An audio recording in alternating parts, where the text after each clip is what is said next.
kahintang sa panahon ng latest news. Diyaron sa tuloy niya ang Pag-asa Mactan, pinagi ni Sir Mark Galis. Sir Mark, may butag. May butag, Sir Ariel, usa itong mga suganting paminaw. Ito latest update bahin sa kimna sa itong panahon karong adlaw.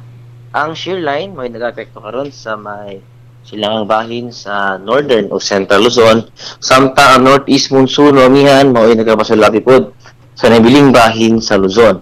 Diri sa Kabisayaan karong adlaw, kining Eastern Visayas makasinati sila sa matag-uman na kalangitan na ay mga katag na pag-uwan pagpangudog kilat gumikan sa easterlies. Ang nabiling bahin sa Visayas apila diri sa Central Visayas makasinati ta ani panasama panganoro nga nasa matag-uman na kalangitan na ay mga higayon gihapon sa mga lumalabay o mga watak-watak nga pag-uwan pagpanugdog kilat gumikan gihapon sa easterlies.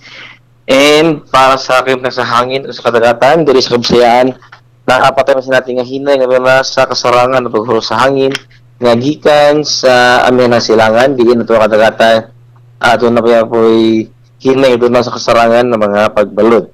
Diri sa Cebu itong kadagatan, ato ay kunas sa asutso sa buntag ug mo taob unya alas 2:29 sa hapon. Temperatura karong adlaw na asa 25 at 31 degrees centigrado. Ato ang karing adlaw, musitang alas 6:03 sa buntag ug mosalop na unyang alas 5:03 sa hapon.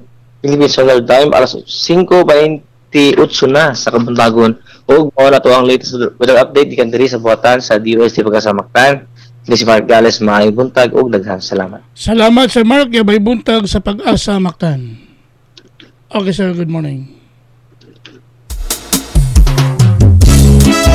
Inyo gadabati ang atong dagan sa kahintang sa panahon kon weather update pinagi ni Sir Mark Galis ang atong weather specialist gikan sa Pag-asa Mactan. Nadaghatod sa atong dagan sa kahintang sa panahon ining adlaw nga Miyerkules Pizza 19 bulan sa Pebrero tuig 2025.